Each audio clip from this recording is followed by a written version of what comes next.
Hey guys, welcome to our Journal Entry podcast. We're so excited that you're here with us today. This podcast is where we give people a place to be vulnerable and share their hearts and testimonies of God's goodness with others. We're your hosts, Juselle and Emily.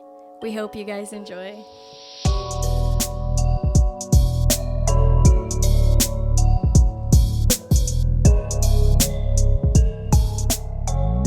Hello, everybody, and welcome back to another episode of our Journal Entry podcast. Episode 2. Episode 2. And may I just say, I am so proud of us for actually making it to episode 2. Can I say that? 1, we nailed it. 2, we really just had to. I really did not think that we were gonna make it to this. 2. Wow. Yeah, okay. Seriously, thank you guys for all of the love and the support we received from episode 1. We really are super humbled by just everything. So thank you guys. Thank you for your feedback and your support. And today is a very special episode. Oh, is it, Emily? Oh, yeah. So last week, you all know, I went first and I shared from my personal journal. If you haven't listened to episode 1, go listen to it. Go listen to episode 1. Today, drum roll please, Juselle will be sharing her heart with us. Oh, woo woo. Okay. Cut that out. Cut that out, please. Okay. Before I get into it, I just wanted to say I feel like I need to redeem myself this week because last week, okay guys, I am a person of many different kinds of laughs, right? And including nervous laughter. Okay. It's probably the best art form she wields. Unfortunately for everybody, that one comes out more than I want it to. And you're just going to have to live with it, okay? It's just... I've learned to live with it. You guys are going to have to learn to live with it. It's like 90% of Giselle's laughing is nervous laughter. I get so... Okay, so, funny story. Sorry. When we bought the equipment for the podcast, we literally spent a whole week playing with it and just talking into it, having normal conversations. But as soon as we hit record, I don't know, my brain just shut off, and then I just started sweating so much because I was so nervous. I don't know why. People didn't need to know that. It's okay. I'm sorry. Okay, anyway. It's all good. Let's get into it. Okay. So, what will you be sharing with us today, MJ? Sorry. Choking. Sorry. Yikes. Okay, so... Okay, I'm really nervous again. Deep breaths. I'm going to talk about loving yourself. Should we love ourselves? Oh. Okay. A very interesting topic. Very interesting. Just wait. It'll get better. I'm strapping it. Here we go. Buckled up.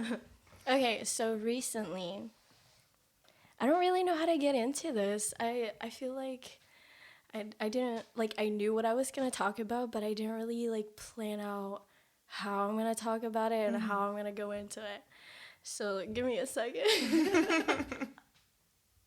I feel like this topic is so vast because I feel like culture says one thing about, self-love and self-worth. But then I feel like the Bible says something very different. But then on, a flip scale, I also feel like the church as a whole, at least how I grew up, says something totally different from the two. Yeah, okay. So growing up, I was just surrounded by people who did not love themselves. I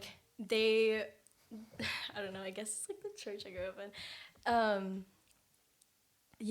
Loving yourself was looked at as almost sinful, you know? Like you always need to put other people above, which obviously, yeah, like put other people's needs above your own like wants. Okay.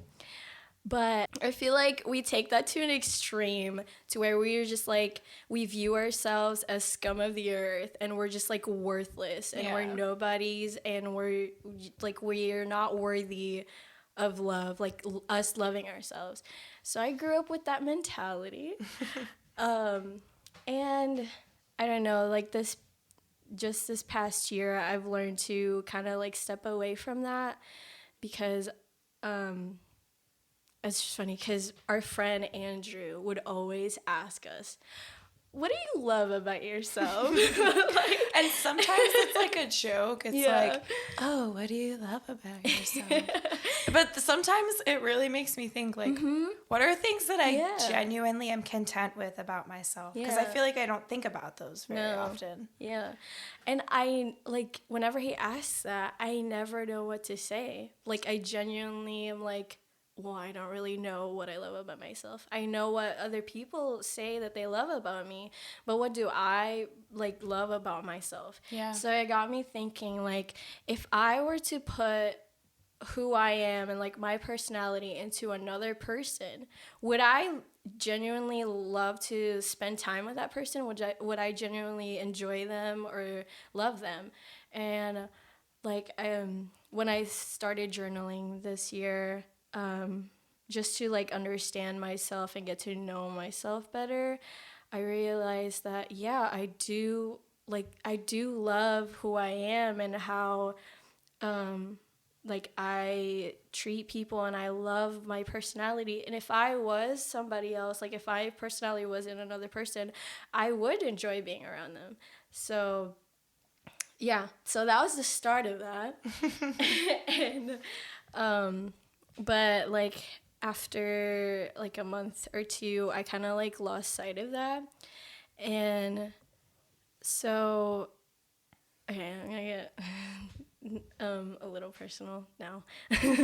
So one day my husband Kyron asked me, because we've been like butting heads, and he asked me, he was like, why are you so impatient with me? Like, I see you with everybody else and you're like so patient with them and you forgive them like so easily, but why are you so impatient with me? And it got me thinking. I was like, why am I? Like, why is the most important person in my life the one that I'm really impatient with? And I got to thinking about it. It was like, how I treat my husband reflects how I treat myself. And when I believe God like revealed, like showed me that, so I started like thinking about it. Whenever I mess up or whenever I do something wrong, the first thing, like my first instinct, is to just be like, how dare you? Like, how dare you mess up? You suck. You know, like, why would you do that? How could you let these people down? Yeah. Like a negative inner voice. Yeah. It's never like, oh, it's okay. You're human. Like, you can do better. Like, you can improve, like, from this. Like, take, you know, it's never something positive. Sure, yeah. And sorry. Yeah, whenever I realized that, I was like, why do I do that to myself? Why is it so hard for me to forgive myself? Why is it so hard for me to show grace to myself? Why is it so hard for me to love myself, you know, to be patient with myself? And yeah. No, I think that makes perfect sense. I'm actually right now reading this book called Boundaries, and it's really interesting because the whole premise of the book is learning to set good biblical boundaries with other people. But the author makes this really interesting point that if we're unable to make boundaries with ourselves, so like with ourselves internally, then it becomes increasingly more difficult to set that with other people. Yeah. So like you're saying, that negative self-talk in your head, if you can't set a boundary to keep that out and to keep those negative things out and those good things in, you almost project that onto the people closest to you. Yeah. Because the boundary that you've set with them is the same as the one you've set with yourself. Yeah. It's a negative boundary. There's something negative living inside the walls of that. Yeah, and I definitely don't want to treat my husband or my friends that way. So, like, it's really hard. It's like a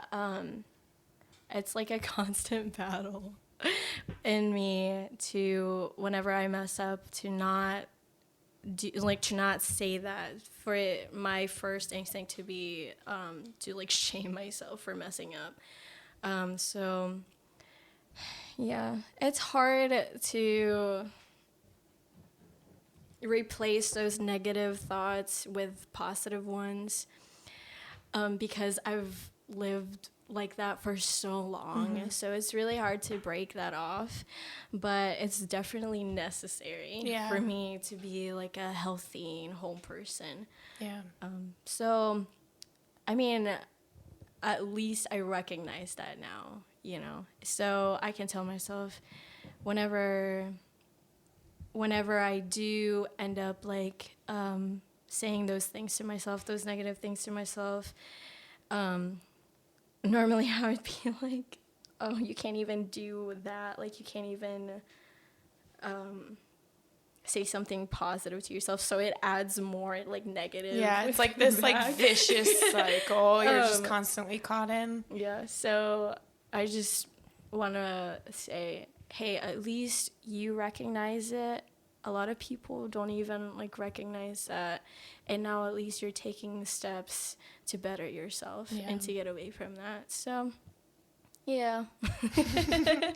No, that's awesome. Yeah, and I feel like as you work to figure out like where that lie that you believe, because we talked about this last night, you know, at church, where it's like, what is the negative lie from the enemy that you believe is what brings forward your whole belief system.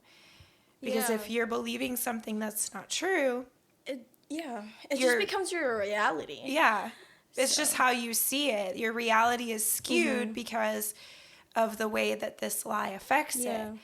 And then it bears forth, more often than not, negative like reactions or behaviors. And so to like fix, or I guess the wrong word would be fix, but I guess to like correct or reroute or change the behavior, you'd have to go backwards and figure out, okay, what is that lie? Yeah. Like where did I first start believing that I wasn't enough, I wasn't good enough, I should have done better, you know, all of those like negative things that are the first thing to come to mind. And then what is the truth about who I am? Yeah. You know? I feel like people, you know how sometimes you're in public and you just see somebody who's like really grumpy, or if you know somebody who's always grumpy and like just angry at the world, I feel like those people really don't like themselves, you know? Yeah. And I don't want to grow up being that to be that person. Like, I want to be happy. I want to love, you know, living. As opposed to love not living. I don't know where I'm going with that. No, that makes sense. I'm cutting all of that out. It makes sense. Like, I totally get where you're going. Where it's like, if we're not happy with ourselves, if we're not content with ourselves, how can we be happy and content with other people or with the world, you know, if we can't find that I think in the Lord first, because that's where our identity comes from. Our identity. Yeah, that's good. Yeah, and okay, another thing, now that you said that, it's like, when we know our identity and when we realize where our identity comes from, that should make us want to like ourselves more, you know? If God says that I am worthy, if God says that I am loved, if God says that I am beautiful, why can't I believe that? Like, why can't I believe it whenever he says it to me? Yeah. Why can't I see myself the Yeah. way that he sees me? Yeah. Yep. That's really cool. I feel like, so not too long ago, I started praying this just like daily, like prayer, and just like in the morning, just trying to like center my heart to this thought of, okay, God, show me myself the way that you see me, and show me the world around me the way that you perceive and the way that you see it. Because I feel like that takes so much of like the stress and the anxiety out of it when it's like, okay, everything around me is so much more beautiful, and people around me are so much more loved than how I perceive or how I see them. Because it's not through the lens of my eyes, it's through the lens of Christ's eyes that I'm looking to seek through, if that makes sense. So it's like, okay, I'm going to learn my identity by like looking and seeking for myself through him and not through all of these other things. Yeah. That's good. And I feel like also whenever you know your identity and you know where your identity comes from, gives you like this confidence, you know, like that nothing anybody says about you, anybody ever says or thinks about you can like touch you or hurt you, because you know where you how God sees you, and you know who you are, you know. So I think that's just really cool. That's awesome. Yeah, and I feel like it's so contradictory to how the world tells it, because I feel like culture and the world says like, you know, you are the only you that will ever exist, and you're irreplaceable, and you're beautiful, and you're one of a kind. And while some of those things may be true on some level, I think the way that culture presents it and like gives it creates pride. It's like the idea of like self-care. So it's like, I deserve this. It almost creates like an entitlement, and it puts you at the center of your world. Okay.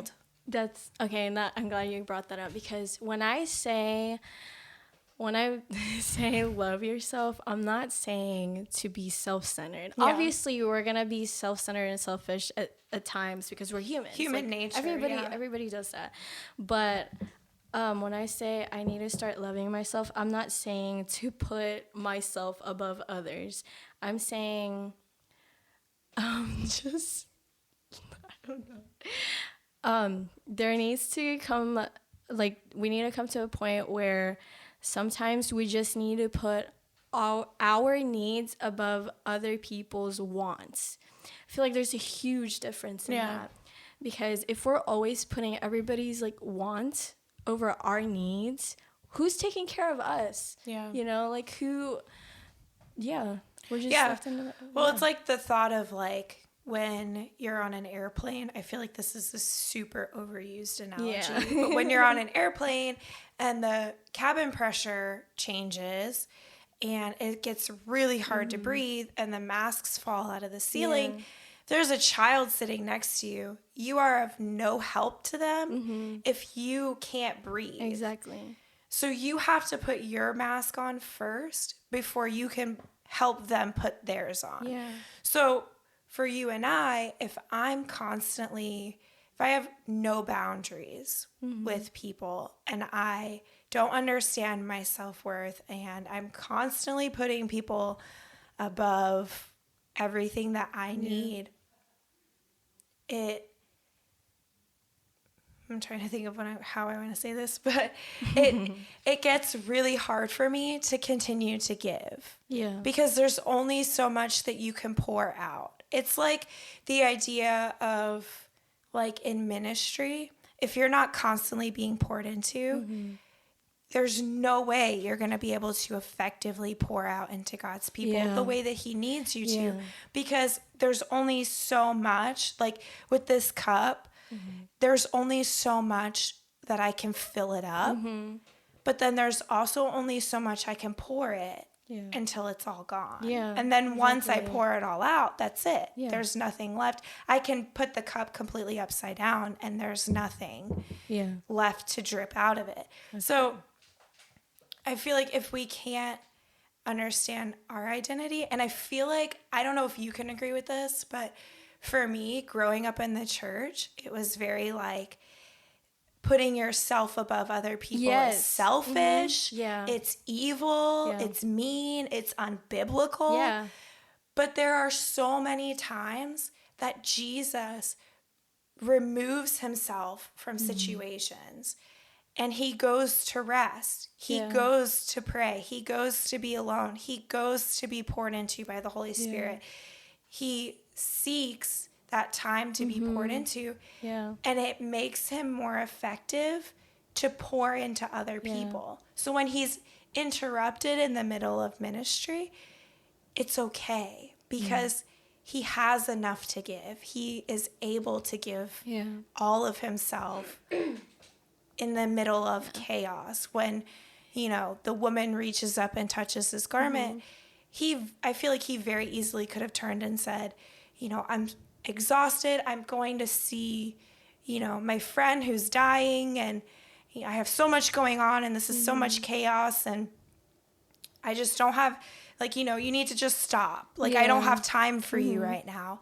But instead, in the midst of all that chaos, his friend is dying and he stops in the middle of this giant crowd and he kneels down and he, you know, has this just like beautiful moment with her and she gets the healing that she needs. And he just was so good at being interrupted. And it's because he took time to know his identity with the Father. And he took that intentional time to be poured into. Exactly. That's good. That's good. Thanks. I was going to say something too. Sorry, I got on a tangent. No, it's... so going back to... okay, so the reason why I started journaling this year was because I realized that I don't really know myself. Like, I spend so much time getting to know everybody else and I sound so like No, I get what you're saying. I spend so much time like with other people and getting to know them and having like taking care of them. I just sound like I'm boasting or something like that, but I'm not. My friends know me. And they know that a lot of times I don't really take time for myself to just sit down and reflect, like, you know, like self-reflect. So, so I realized that, and I decided that I do want to get to know myself better. I want to know why I react a certain way to certain things, and I want to know why I feel the way I do about other things. So whenever I started doing that, and the more I got to know myself, the more I love myself. You know what I'm saying? it's kind of like with anybody, with your friends. Like, the more you love them, the more you get to know them, the more you love them. The more you love them, the more you're able to tolerate them, and then you spend longer periods of time together. Or the more you get to know them, the more you hate them. It goes either way, guys. Depends on your friends. Not judging. So, yeah. No, I think that's really good. And I think like I said, I feel like I've heard this said on a lot of different topics, but I think it can definitely be said about self-love and self-worth and even like self-care, things that just feel really self-centered and selfish. How many times can I say self in this episode? It's a real question. But I feel like growing up in the church, there was, like, it was just very, I don't know, like, it was very hard to understand those things. And I think the reality is that what the church doesn't provide a firm foundational answer for, culture and society will rewrite something in. Yeah. And I think, and this is not me trying to be politically aggressive, so please don't come for us in the comments. But I feel like that is the reason why or at least one of the reasons why there's so much chaos and division, is because this idea of self, everyone is the center of their own world. And culture has told us that. Yeah. And the church has, instead of coming back with biblical truth and biblical foundation for that, has decided to come back with, well, self-worth and self-care. All these things are selfish, period. Like, you have to think of others above yourself. Sure. You have to think of God above yourself. And it's like two super drastic ends. When in reality, the Bible kind of falls somewhere in the middle. And I think that's why so many people struggle with things like sexual identity, because culture is telling them it's okay to be whoever you feel like you want to be. And then the church is telling them, no, you have to die to yourself and pick up your cross and suffer painfully on the inside, because that's what the Bible calls us to do. When in reality, I don't think Jesus ever tells us to suffer silently on the inside. And if you can point out in the Bible where he does say that, I will be more than open to hearing from it. But he asks us to know his love so that we can be able to love others. Yeah. And how do we get to know that love? We spend intimate time with him. Yeah. We spend time getting to know ourselves. We spend time, learning gifts and talents that he's given us and investing in those things, and getting to know our friends. And things like serving other people, that should be a natural overflow. It shouldn't be, okay, well, like, this is what I'm supposed to do. I'm supposed to check this box. I'm supposed to act this way. So, yeah. No, yeah, I definitely grew up like that, where it's always put everybody over you, and, like, again, like, we're scum of the earth. Like, we should never think of ourselves as anything but, and I don't know. I mean, the Bible says I'm a child of God. Once you're saved, like, you're a child of God, and that's where your identity comes from Jesus. So if God tells me that he loves me and I am worthy, and that why would I continue to think of myself that way? Why would I continue to think of myself as this this scum?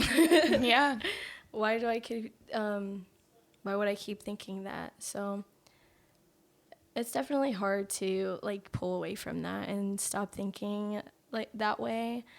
But, you know, I feel whatever. like the more we get to know him, the more that thought process changes. For sure. So, For sure. That's good. I like talking about this topic.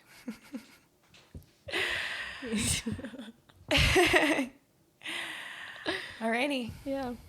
Any other thoughts? No?